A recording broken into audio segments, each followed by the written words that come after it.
एक बदनसीब लड़की की दर्द भरी कहानी। यह दर्द भरी कहानी है एक लड़की की, या फिर यूं कहूं तो भी गलत ना होगा कि यह कहानी है एक बदनसीब लड़की की।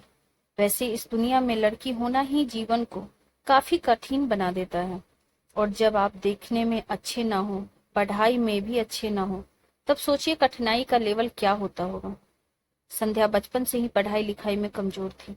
रंग उसका सांवला था, नाक नक्शा भी काफी लड़कियों की तुलना में इतना खास ना था। ऊपर से भगवान ने दांतों की बनावट भी टेढ़ी मेढ़ी दी थी। जब संध्या छोटी थी तो बचपन में स्कूल के बच्चे चिढ़ाते, बड़ी हुई तो गली मोहल्ले के लोग उसे देखकर मुंह फेर लिया करते। कोई भी उसका दोस्त बनने के लिए तैयार न था। उसके रिश्तेदार भी कुछ खास उसे भाव दिया न करते। बस एक उसकी माँ ही थी, जिसे उसके सूरत और या लुक से कोई फर्क नहीं पड़ता। माँ संध्या से और संध्या माँ से बेहद प्यार करते। दुनिया भर की आलोचनाओं को सहने की शक्ति थी माँ संध्या के लिए। जब कोई उसे डफर बोल देता या जब कोई उसे बदसूरत बोल देता, जब संध्या को शादी के लिए देखने आए लोग उसे बिना पसंद किए लौट जाते, यहाँ तक कि जब खुद के पापा ही उसे मनहूस बोल देते, तब माँ ही तो थी जो उसे समझाती थी, लोगों के बोलने से क्या होता है, तू तो मेरी प्यारी बेटी है। भगवान के लिए इतने सारे अन्यायों के बावजूद संध्या जीना सीख गई थी। वह खुश रहना सीख गई थी। जो भी गिने चुने लोग उससे बातें करते, उन्हें चुटकुले सुनाकर हंसाया करती और खुद भी ठहाके लगाकर हंसा करती। इसके अलावा एक और बहुत बड़ी खूबी थी संध्या की। उसे खाना बनाने में बहुत मजा आता था, और न सिर्फ खाना बनाने में मजा आता था, उसका बनाया खाना खाकर लोगों को जो स्वाद आता था वह उनको तृप्त कर जाता था। और यह उसमें अपने आप तो नहीं आया था। दुनिया के ठुकराए जाने के बाद उसने अपना सारा समय खाने की रेसिपी की किताबें, रेडियो शोज और टीवी चैनल्स को समर्पित कर दिए थे। संध्या की तारीफ तो कोई भी नहीं करता, लेकिन उसके खाने की तारीफ वह हर व्यक्ति करता जो उसे चखता। इस गुण की वजह से संध्या अपने आजू बाजू की औरतों में फेमस हो गई, क्योंकि जिसे भी खाना पकाना सीखना हो या कुछ नया पकवान बनाना सीखना हो तो वह संध्या के पास आती, और संध्या भी खुशी खुशी उन्हें सब सिखाती। उसके पास आने वाले औरतें अच्छा खाना बनाना सीख जाती, लेकिन लाख कोशिश करने के बाद भी संध्या के हाथों का वह जादू जो सबको तृप्त कर जाता, वह कोई न सीख पाता। संध्या की जिंदगी इतनी उतार चढ़ावों के साथ कट रही थी। एक बार फिर से माँ बाप ने जी तोड़ कोशिश कर एक फैमिली को संध्या को देखने के लिए मना लिया था, और अगले दिन संध्या को देखने आने वाले थे लड़के वाले। संध्या को इस बात की खबर होने पर वह दुखी और गुस्सा हो गई थी कि बिना उससे पूछे पता नहीं क्यों माँ बाप लड़कों को बुला लेते, उसका मजाक बना देते थे। माँ ने संध्या को समझाया था कि ऐसे ही होता है, कोई भी बेटी अपने माँ बाप के यहाँ हमेशा नहीं रहती, उसे एक दिन शादी करके जाना ही पड़ता है। अगले दिन संध्या सुबह सुबह ही लड़के वालों के आने से पहले ही सज संवर कर कहीं निकल गई थी। उस दिन लड़के वाले घर आकर माँ बाप को बहुत खरी खोटी सुनाकर गए थे। वैसे भी पापा को संध्या पर हमेशा ही गुस्सा रहता था, लेकिन उसकी इस हरकत ने उनको गुस्से से पागल कर दिया। उस दिन पापा ने संध्या का सारा गुस्सा माँ पर उतार दिया था, यह कहकर कि एक मनहूस बेटी को जन्म देकर भी तुम्हारा मन नहीं भरा था, इसीलिए उसको लाड प्यार देकर सर पर बिठा लिया है। हमेशा अपनी बेटी के बारे में गलत बोलने वालों से नाराज रहने वाली माँ आज खुद संध्या से नाराज हो गई थी, और वह अब संध्या के घर वापस आने की बेसब्री से राह देख रही थी, ताकि अपना गुस्सा उस पर उतार सके। सूरज ढलने से पहले संध्या घर लौट आई थी। उसके चेहरे पर एक अजीब सी खुशी थी। हाथों में एक चेक था और एक सर्टिफिकेट भी।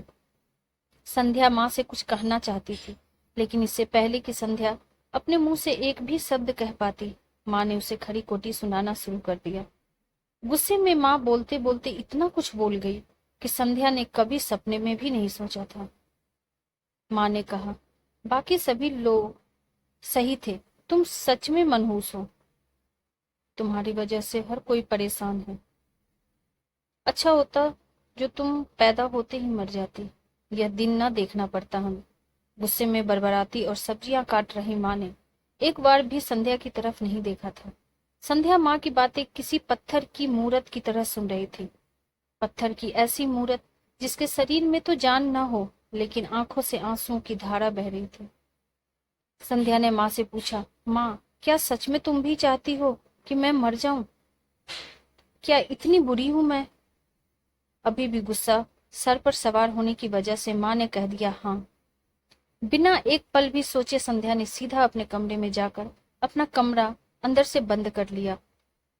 1-2 मिनट बाद गुस्सा थोड़ा शांत होने पर माँ को अपनी गलती का एहसास हुआ तो संध्या के रूम के तरफ गई।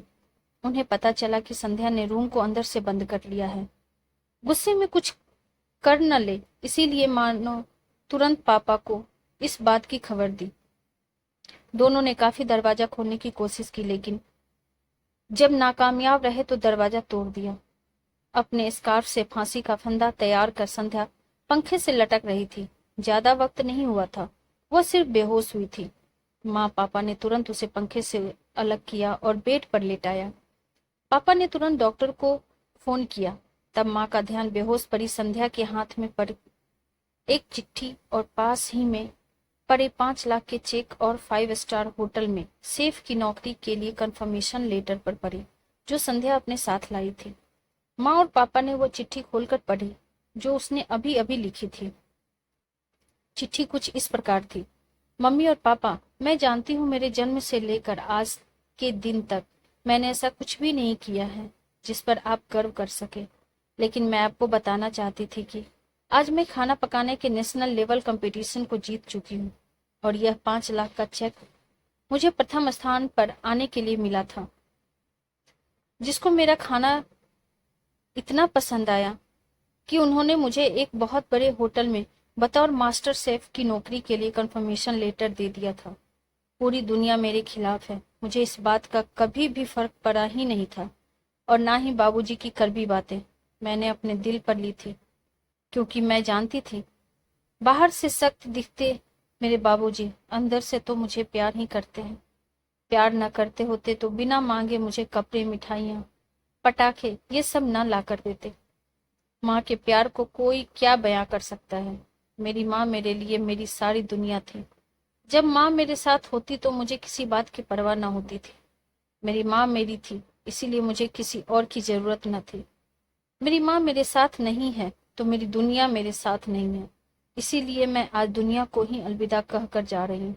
मैं जानती हूँ आपने कभी न कभी भगवान से यह दुआ जरूर मांगी होगी कि अगले जन्म में मेरे जैसी औलाद न मिले, लेकिन मैं हमेशा यह प्रार्थना करती हूँ कि अगले जन्म में तो क्या, मेरे हर जन्म में मुझे आप जैसे माता पिता मिले। और आज भी यही प्रार्थना करके उसी भगवान के पास जा रही हूँ। चिट्ठी पढ़ते पढ़ते माँ और पापा सर से पांव तक पछतावे में डूब गए थे और बेहोश पड़ी संध्या के सर पर हाथ फेरते हुए फूट फूट कर रो रहे थे। दोस्तों, आपको ये कहानी कैसी लगी कमेंट बॉक्स में जरूर बताइए। कहानी अच्छी लगी हो तो लाइक, शेयर और चैनल को सब्सक्राइब कर दीजिए। Thank you.